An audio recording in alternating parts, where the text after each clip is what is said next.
एक और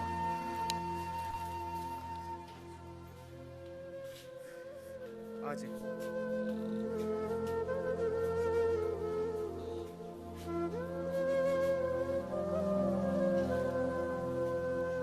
नेशनल पाकिस्तान की तमाम वीडियोस देखने के लिए हमारा चैनल सब्सक्राइब करें और बेल के आइकन को प्रेस करें ताकि हमारी आने वाली तमाम वीडियोस आप तक आसानी पहुंच सकें।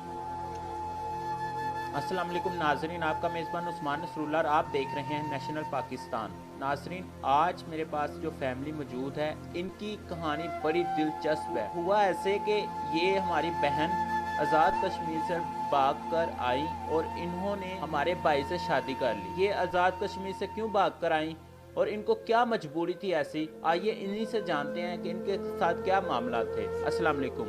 वालेकुम सलाम। मेरी बहन, हमें ये बताएं कि आप आज़ाद कश्मीर से क्यों भाग कर आई, ऐसी आपके पास क्या मजबूरी थी कि आपको आज़ाद कश्मीर से भाग कर लाहौर में आना पड़ा, और फिर किस तरह इनसे आपकी मुलाकात हुई, सारी कहानी हमारे नाजरीन को बताएं। भैया, मेरे जो आज़ाद कश्मीर में ना अम्मी अब्बू थे। अब्बू का ज़हनी तवाज़न नहीं था ठीक, और दो भाई थे मेरे, एक की शादी हुई थी। तो भाभी जो थी वो जो है ना सही सलूक नहीं करती थी मेरे साथ।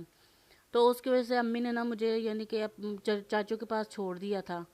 तो चाचू वगैरह भी जो थे, वो चची थी मेरी, चाचू थे, वो भी जो है ना घर में काम करवाते थे बहुत ज़्यादा मुझसे। यानी कि ये समझ लेकर नौकरों वाला सलूक था। बेटी तो उसने उनने समझा ही नहीं ना। अगर बाप ने नहीं समझा तो को आजकल के चचा या ताया कौन अपनी बेटी समझता, किसी को कोई भी नहीं समझता। तो थोड़ा सा मैं उधर उधर यानी कि बचपन से ही अम्मी ने छोड़ दिया था उधर। तो उधर पली बड़ी हूँ। आगे से जो चचा हैं वो एक तो सलूक नहीं सही करते थे, और दूसरा ये था कि उनकी कुछ नज़र ठीक नहीं थी। तो बहुत ज़्यादा टॉर्चर करते थे मुझे, कहीं आने जाने नहीं देते थे, किसी से बात नहीं करने देते थे। तो इस वजह से फिर मैं बहुत ज़्यादा तंग आ गई थी, मारने की वजह से बहुत ज़्यादा जब टॉर्चर करने अच्छा, लगे वो वो। आप पर जुल्म ढाते थे, आपको टॉर्चर करते थे, तो आपने कोई भी आवाज़ बुलंद नहीं की? भैया, किसको बुलान कर, अगर बाप सर पे होता या शफकत का हाथ होता, उसका ज़हन तवाज़ुन ठीक होता, तो उसको मैं बताती, अम्मी को बताती थी। अम्मी की मजबूरी थी, आगे से भाभी भी वैसी थी, वो भी बातें सुनाती थी, वो भी अजीब अजीब इल्ज़ामात लगाती थी। तो अम्मी कुछ कर नहीं सकती थी, क्योंकि यहाँ तो था कि शोहर उसके सर पे हो, उसका साया हो, तो फिर वो उस आवाज़ को मैं उठाती तो कोई मेरी हेल्प करता। तो अम्मी के पास भी मजबूरी ना भाई था साथ। तो छोटा भाई था, वो भी बेचारा बस ना होने के बराबर वो मेहनत मजदूरी करता था वो भी। तो इस वजह से फिर किसी ने कुछ नहीं किया। अम्मी ने मुझे कहा कि बेटा अब सब्र करो, जो कुछ भी अपने चचा के पास रहती हो वही आपका हो सकता है। अगर भाभी अच्छी नहीं, आप बातें ना, तो हो सकता है आपका चचा आपका मुस्तकबिल संवार दे, आगे घर में किसी का अच्छे घर में आपकी शादी कर देगा, आपकी हेल्प करेगा, या आपको अच्छे घर में रुखसत करेगा अपने हाथों से। तो उनको तो ये तो नहीं ना पता था। वो कहती थी बेटा मैं अपने पास रखूँ तो कैसे रखूँ आपको। इस वजह से फिर बहुत ज़्यादा मसाइल हो गए थे, जिसकी वजह से मैंने घर से कदम निकाल लिया। फिर घर से भाग गई, फिर वहाँ से लाहौर आई हूँ सीधा। क्योंकि मुझे वहाँ पे किसी ने कहा था, किसी दोस्त थी मेरी, वो कह रही थी कि बट आप ना लाहौर चले जाओ, वहाँ पे दारुल मान है, आपको उधर तहफ़्फ़ुज़ मिलेगा, तो आप वहाँ पे चली जाओ। तो यही सोच के मैंने फिर घर से कदम निकाला कि यहाँ से बेहतर है मैं वहाँ पे चली जाऊँ। जी नाजरीन, तो आपने इस बहन की गुफ्तगू सुनी, किस तरह इस पर जुल्म ढाए गए। जो इनके वालिद थे उनकी जहनी तवाज़न नहीं ठीक था, और जो इनके भाई हैं या इनके जो वालदा हैं, किसी ने भी इनका साथ नहीं दिया, और जो इनके रिलेटिव है वो भी इनके साथ ही मिलकर इन पर जुल्म ढाते थे। आइए जानते हैं कि भाई से इनकी कैसे मुलाकात हुई। अस्सलाम वालेकुम। वालेकुम सलाम। अच्छा मेरे भाई, हमें ये बताएं कि ये आप ही आपको किस तरह मिली, कहाँ पर मिली और क्यों मिली, ये हमारे नाजरीन को बताएं। जी सर, मैं ये मेरा उधर पीसीओ होता था बत्ती चौक में, ठीक है। और ये मतलब कि उधर जो हमारे पीसीओ था ना, उसके साथ ही बिल्कुल बस स्टैंड था।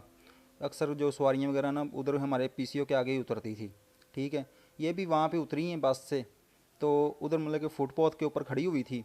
तो अक्सर आपको पता है कि जब कोई भी लड़की या कोई औरत खड़ी हो ना अकेली, तो उसको अक्सर लोग आके तंग करना शुरू कर देते हैं। हाँ जी, आपने कहाँ जाना है, क्या मसला है आपको, क्यों इधर खड़ी हुई हैं आप, आए हम आपको छोड़ देते हैं, ठीक है। मैं वो देख रहा था, ये बहुत परेशान थी, इसकी आंखों में आंसू भी थे उस वक़्त, ठीक है। और ये कभी इस तरफ देख रही कभी उस तरफ देख रही थी। तो मैंने एक छोटा सा बच्चा मेरे पास खड़ा हुआ था, उसको मैंने भेजा। मैंने कहा वो जो लड़की खड़ी हुई ना उसको मेरे पास बुला के लाओ, उसको बोलो कि अंकल वो बुला रहे हैं आपको। ये मेरे पास आई हैं उधर। मैंने इनसे पूछा, मैंने कहा आपको कोई लेने आ रहा है, कोई रिश्तेदार वगैरह हो सकता है कि कोई लेने आ रहा हो, या कोई आपका कज़न वगैरह कोई भी लेने आ रहा है कि नहीं, आप कहाँ जाना है आपने, क्या मसला है आपको, आप बहुत परेशान हैं।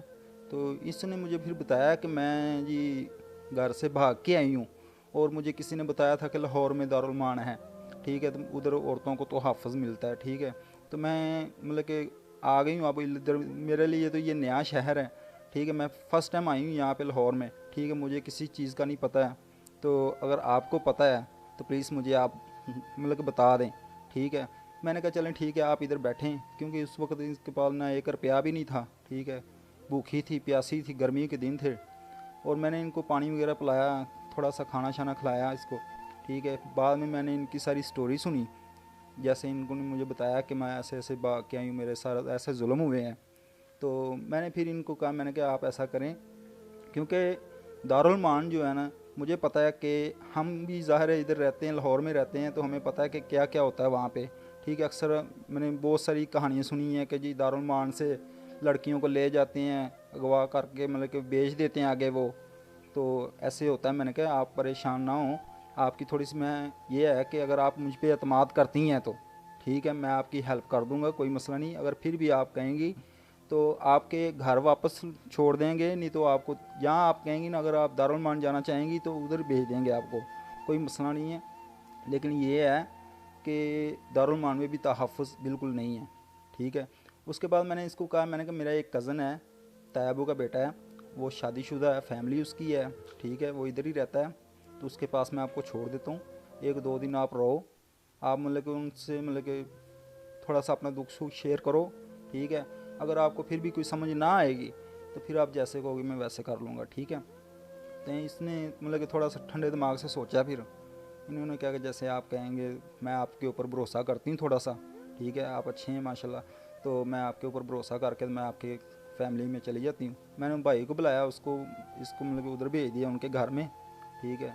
तो दूसरे दिन मैं फिर घर गया हूँ भाई के घर, ठीक है। उधर ये मतलब कि इनसे पूछा मैंने कहा अब आपने क्या स्टैंड लिया है, क्या सोचा है, क्या समझा है, अब आपने कहाँ जाना है, क्या करना है। जाहिर सी बात है हम तो इतनी ज़्यादा देर नहीं ना रख सकते। मेरी बहन हमें ये बताएं कि जब आपको मेरे भाई मिले तो आपके लिए तो बड़ा मुश्किल था एक गैर मर्द पर यकीन करना, उनकी बातों में आना। तो जब इन्होंने आपको हेल्प के लिए कहा, आपको ये बताया दारुल ईमान में एक गैर लड़की भी तहफ़्फ़ुज़ में नहीं रह सकती, तो आपने इनकी बातों पर कैसे यकीन कर लिया? भैया यकीन करना तो बहुत मुश्किल था मेरे लिए, क्योंकि जब अपनों ने धोखा दिया तो किसी और पे बंदा क्या भरोसा करे। तो फिर मैंने ये सोचा कि मैं जब इनके घर में तायाबू के बेटे के घर गई हूँ, उधर इन्होंने 1-2 दिन का मुझे टाइम दिया था। तो फिर मैंने बहुत ज़्यादा सोचा, इनके कुछ रिश्तेदार भी मेरे पास आए थे, उन्होंने भी मुझे समझाया कि बेटा देखो, आप जिधर के लिए आई हो ना, वहाँ पे भी लड़कियों के साथ ऐसे लोग, अगर आप अपनी इज्जत पर जाके वहाँ से निकली हो ना, तो आपको आगे भी इज्जत नहीं मिलेगी, वहाँ पे भी यही सब कुछ होता है। तो फिर भैया मैंने ये सोचा कि अगर इन, क्योंकि मुझे मेरा तो फर्स्ट टाइम था, ये इस शहर में रहते थे, मैंने फिर ये सोचा, मैंने कहा कि जब इस शहर में रह के इनको पता जा रहा है ये रहते हैं, मुझे तो पता नहीं है, अगर ये कह रहे हैं तो फिर जब मैं इज्जत बचा के वहाँ से निकले तो फिर यहाँ पे फिर आगे भी जो इज्जत ही महफिल, फिर मुझे क्या फ़ायदा। मेरे भाई हमें ये बताएं कि जब आपकी ये प्रपोज़ल जब इन्होंने एक्सेप्ट किया, जब ये मान गई कि हम मैं आपके घर में रहना चाहती हूँ, तो आपने किस तरह इनको शादी का कहा, किस तरह आपकी फिर लव मैरिज हुई, किस तरह ये मामला आगे तय हुए? जी सर, मैंने इनको फिर ना थोड़ी सी मतलब कि जो हमारे साथ जो सलूक हुआ था, मैंने इनको बताया कि हम भी लावारस हैं, ठीक है, क्योंकि हमारे जो वाल साहब थे वो रेंजर के मुलाजम थे, ठीक है। उन्होंने जब हमारे मतलब कि 2 भाई माजूर पैदा हुए थे ना, तो तीसरा बेटा भी माजूर पैदा हुआ था मेरी वालदा के घर में, ठीक है।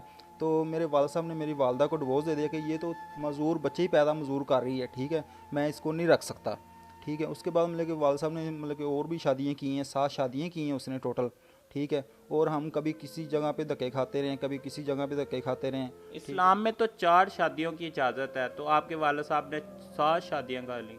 जी सर, उसने 7 शादियाँ की हैं। पहली शादी मेरी वालदा के साथ की है, उसके बाद मेरी खाला को भगा के ले गया था वो, ठीक है, उसके साथ शादी की। उसके बाद मतलब कि उसने मतलब कि खाला को भी छोड़ दिया, उसमें 2 बच्चे थे, ठीक है, उसको भी छोड़ दिया उसने। तो उसके बाद फिर उसने मतलब कि 5 शादियाँ और की, ठीक है। उसके बाद मतलब अभी भी उसके पास एक बीवी भी नहीं है, ठीक है।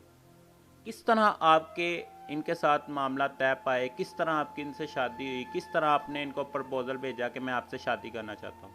जी सर, मैंने यही स्टोरी इनको बताई थी अपनी, ठीक है। मैंने कहा हमारे भी हालात ऐसे हैं, हम भी किसी के दरवाज़ों के ऊपर धक्के खा रहे हैं, कभी पार्कों में भी सोते रहे हैं, सड़कों पे भी सोते रहे हैं, लेकिन ये है कि अब हम अल्लाह का शुक्र है कि अपनी मेहनत मजदूरी कर रहे हैं।